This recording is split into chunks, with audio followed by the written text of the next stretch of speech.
Welcome to Season 5 of Revolt's Bet on Black, powered by Target.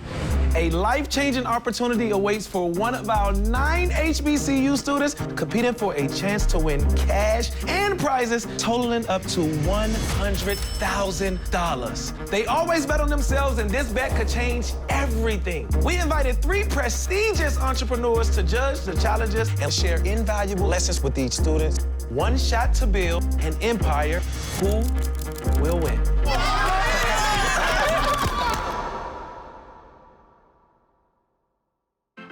Students, welcome to Bet on Black, Visions to Ventures.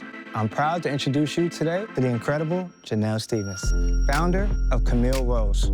For nearly 15 years, her company's been at the forefront of the natural hair care industry. Camille Rose has grown into a multi-million-dollar company with global reach, encouraging women everywhere to celebrate their natural hair textures. Janelle is here today to share some invaluable lessons she's learned along her journey to teach you how she transformed a problem into a business empire. Yes, thank you so much, Cam. I am excited to be here and excited to meet you guys. Nice to meet you. My name is Raina Ford, founder and CEO of Project ICU, a social entrepreneurship company that produces educational materials for children to develop positive coping skills that they can take into adulthood.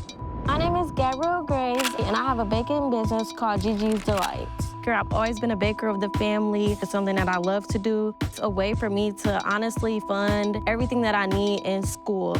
So I began to make it Gigi's Delights. Hi, my name is Sydney Johnson. I am the CEO and founder of Continuity Activewear. I've always played competitive sports and I love activewear, but then I found out what it was actually made of. That frustration brooded a new idea to create environmentally responsible activewear for people who have the same frustration.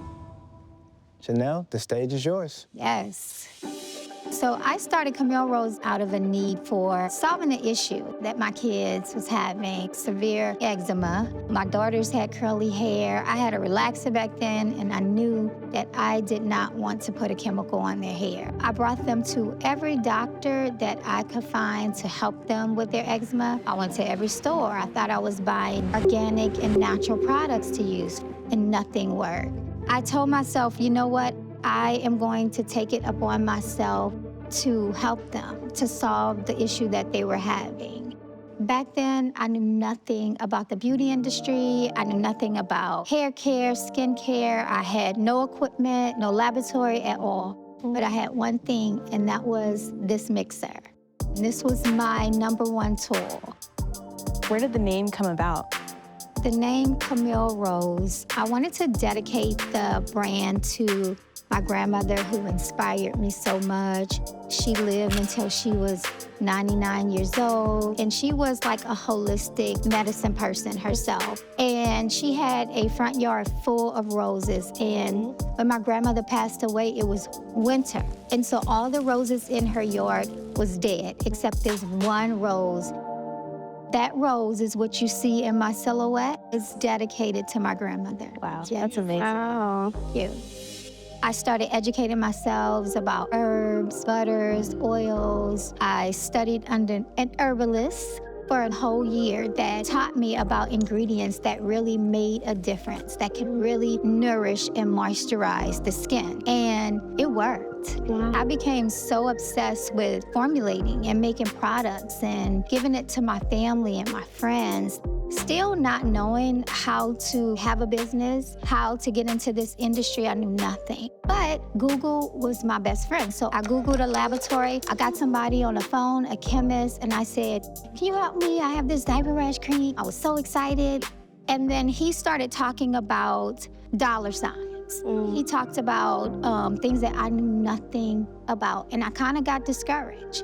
I hung the phone up and I was like, I can't afford this. What I did was, I said, you know what? I'm not gonna let that discourage me. I am gonna handcraft everything myself. I went to the grocery store. I got little mason jars to put my product in. I didn't know where to buy a real component, a real jar, a real bottle, but I did it my way. And I think that when you do it your way and you grow organically, that's the best, because you get to call all the shots. Yeah. Yeah. So when I threw up my website, I started getting orders for my 4 core products at the time. Tried and true, Curl Up Moisture Milk, Almond Joy Twisting Butter. I had a cocoa and nibs, growth serum, and Curlate Moisture Butter. People just started ordering off of my website. So I would pretend back then to be my own customer service rep. I would answer my emails. If somebody called the business, I would change my voice and act like I am the customer service rep because I wanted people to think, you know, my brand was big.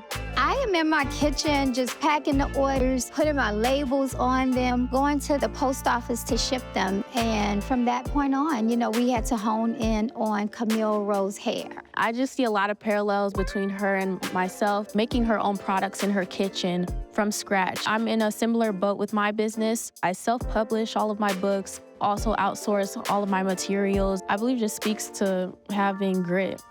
So when did you know you needed a team to help you with all of the orders? Years. That came years down because I couldn't afford it. I had to accept the fact that I had to do the work. So I had to make the product. I had to fill the jars. I had to put the labels on. I had to pack the product in boxes. It's a lot of work, but I knew that this was something that I wanted to share. My very first beauty show that I did, I was so excited about it. It was on my vision board to do this show, and when I got to the show, no one was there. Like, nobody came. So I'm just standing in my booth board with all my handmade products, and this one guy walks into my booth. He asked me, he said, "Tell me about your brand." I just said, "Okay, come into my booth, let me tell you about Camille Rose." We talked for an hour, and after that conversation, he pulled out his business card and he said, "I am a rep from Target." Wow. And I was like, God put that one person in my booth. No one showed up at that show, but he did, and I was there. At my Target meeting, it was terrifying. I didn't know what they were talking about, but I was taking notes, and I was like, after I get out of this meeting, I'm gonna Google what they're saying. They talked about, we would love to have you in this amount of doors, and I was like, okay, but I knew that I was still hand making my products, so I took smaller amounts of doors because I wanted to make sure I wasn't setting myself up for failure. Everybody thought, she's in Target now. You know, you would think you're making money, but in that first year in business, literally made no money.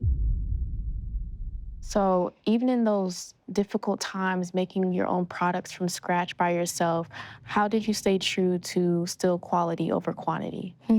Because that's what Camille Rose was about. It was about ingredients. Ingredients mattered to me, right? That was the easy part. You know, I was on this quest for all things natural. I was on this quest for using products that were actually organic and natural. So that was one of the main reasons why I wanted to make sure I formulated all of my products on my own. So I know you said that you didn't make much money your first year. Did that discourage you from keep going or anything? It didn't. It was actually the opposite. It actually encouraged me because everything that I made, I poured back into my vision. I poured back into my brand. When Janelle spoke about how she has gone to events and there may not have been a lot of people or she didn't sell as much as she wanted to, that has happened with me before too. I did sell out of my products, but I did not hit the profit margin that I wanted to hit. Even though it can be discouraging at times, I still kept going and I still persevered. I just wanted to bootstrap it and grow at the pace that I was comfortable with growing. I didn't want to, at the time, seek funding from anyone. I just used my own money. I used my own social media to grow my brand, and we did different events on our own. We just did things that we could afford to do. Can you talk about your village and how your village helped you succeed and get to the point that you're at right now? My village was my family. My village was my kids. You know, they would help me fill the bottles. They would screw the tops on, pack the boxes. And I saw the results on my hair, their skin. And yeah, it kept me going. Wow. In building Camille Rose, family was so important to her. Grounding in her family and grounding in The resources around her is what really helped her scale her business. And I feel like that's what I'm most connected to and resonated with. So guys, building a team in the beginning can be very expensive, but just use the tools that you have. I would do a call out form on Instagram. I would ask, hey, I need 3 people to help me at a show. And believe it or not, so many people responded. I honed in on a good, 5 or 10. And don't be afraid to lean on like family and friends, you know? So what qualities were you looking in those potential team members? High energy, you know, and people, of course, who knew about natural hair. It's all about having fun. Right. So, you know, if they came in and they were able to talk about the products and the natural hair, their natural hair and their journey. But hiring a team, like especially as you grow, you're second guessing yourself.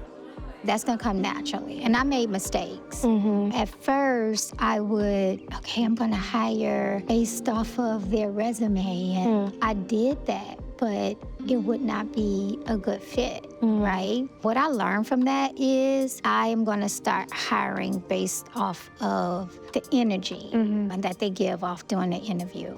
Because you want someone to care for your business as much as you care for your business. Absolutely, and you want somebody that you can work with. Right. And that can take those beliefs that you have and create magic with you.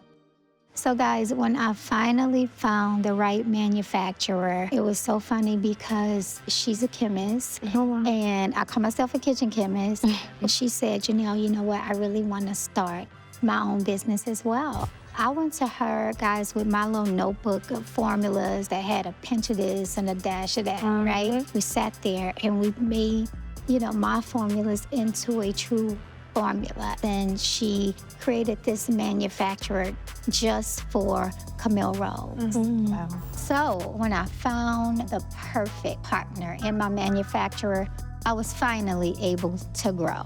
So those 107 doors that I started in Target, we were able to go chain-wide. Wow. And now Camille Rose is everywhere. That's amazing. But what kind of legacy do you want your company to leave? We want Camille Rose in every category of the retail store. We want Camille Rose Home. We want Camille Rose Beauty, Camille Rose Hair, Camille Rose Skin. So how do you feel when you go to the store and you see your products sitting on the shelf? Amazing, Yes. amazing. But I don't take anything for granted Yeah. because I know that I am blessed to be here. So a few lessons that I want you guys to take away from this. Chase problems, never chase trends. Stay true to yourself and be a disruptor. Remember that community is your best partner. Don't be afraid to lean on your community. Lean on your friends. If you utilize social media, listen to their needs. I made products for people that had the same hair texture as me, the same skin tones as me. I was a consumer, so I knew how to address all the needs, you know, for our community. When you're starting your business, make sure you earn your foundation and build your empire from there. Know how much everything costs in your business. When I started Camille Rose, I knew how much it was gonna cost me if I had to purchase a top, a bottle, a label. Make sure you know every aspect of your business. So how is it being a Black woman entrepreneur in the beauty industry? I feel blessed to be here. I'm a Black woman and I'm serving the needs for Black women. So it's just an amazing feeling. What's been your biggest lesson on your entrepreneurship journey so far? It's been a lot of times where I was kind of down on myself because I wasn't growing as fast as others. But I think that when you accept your path, when you know that God put you on this journey, you're okay with that growth. Now, how amazing was that? It was amazing. That was amazing. So inspiring. Thank you so much, Janelle, for your time and your wisdom. Thank you. I know I got a lot out of it. I hope y'all did too. Sure did. Yeah. Now it's time to apply what you all learned. Let's get ready for this competition. Let's do it. Thank you. We're Nice so to be here. excited. Thank you so much. Congrats, good luck. I'd like to introduce you to former NBA All-Star and player, Baron Davis, a serial entrepreneur, and for over 2 decades, Baron has been at the forefront of athlete entrepreneurship. Baron, the stage is yours. Let's get it. Let's do it, man. I'm ready. Go. Do it. I'm ready. Dreams need more than passion. Dreams need resources. The Target Accelerators provides free business education to entrepreneurs ready to level up. Just like the students on Bet on Black, you can access expert guidance and practical tools that turns ideas into empires. Start your journey at accelerators.target.com.